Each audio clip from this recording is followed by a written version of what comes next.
When you're on the hunt for a new job opportunity, potentially a mentor, new clients, or even collaborators, a one-on-one meeting over coffee can be tremendously helpful, or it can be a huge waste of your time.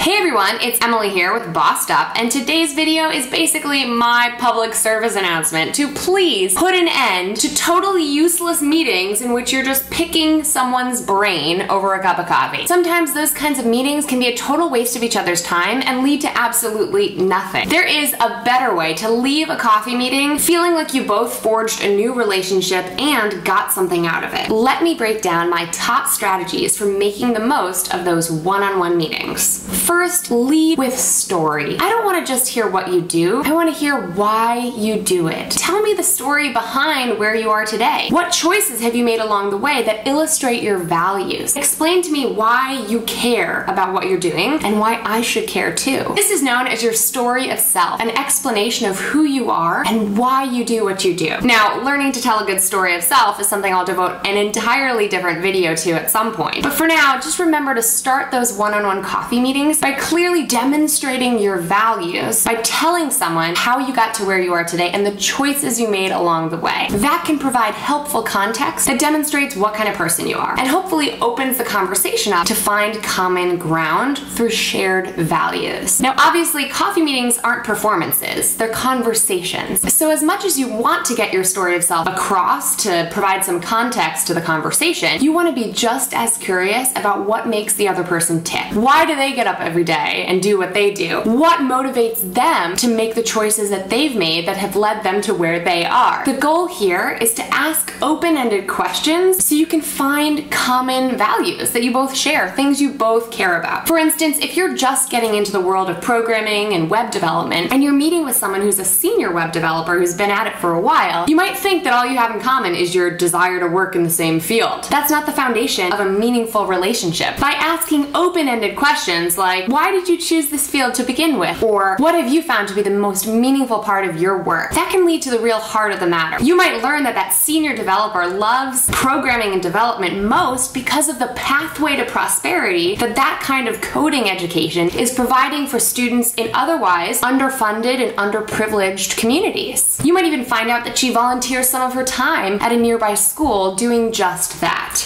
Uncovering those kinds of shared values and really getting to the why beneath the what somebody does is absolutely critical for forging new, strong relationships. And frankly, people want to help people who they can believe in. Finding that common ground is a critical first step to gaining someone's trust and respect. So now that you've shared your story of self and you've heard from the other person about what makes them tick, it's time to find an opportunity for collaboration. And I want you to think about aiming for the magic X. The magic X is the intersection between your shared values and your diverse resources. So while you both might care about coding and development, you might have connections in the public school system that the counterpart on the other side of the table would really benefit from to further their volunteer work. And if you're there looking for a job, someone who's already a senior developer in the field that you want to get into probably has resources available to them, like personal connections, colleagues, or a sense of who's hiring now and who's not, that they would be willing to share with you. And remember, you would never even know what they need, want, or care about if you hadn't already done the legwork of probing with open-ended questions to find out what they're truly motivated and inspired by. Just because you ask them out to coffee because you're looking for new collaborators, clients, or job opportunities doesn't mean that it's a one-way street. You're not begging for their advice and support. Always be looking for ways that you can support them in any of their endeavors just as much as you're being clear about what you need to move forward in your work. This is what I mean when I say bossed up women lift as we climb, meaning that we're not afraid to ask for help, but we are always extending a helping hand right back to those who've been helping us. And that brings me to the final part. Make sure that you leave each of these meetings with a clear ask or set of expectations and deliverables. And remember, you've uncovered what you both care about by this point, so now is the time to really get clear on what you can both bring to the table to help one another. Ask for what you need in clear and specific ways. Like, I would love for you to introduce introduce me to your colleagues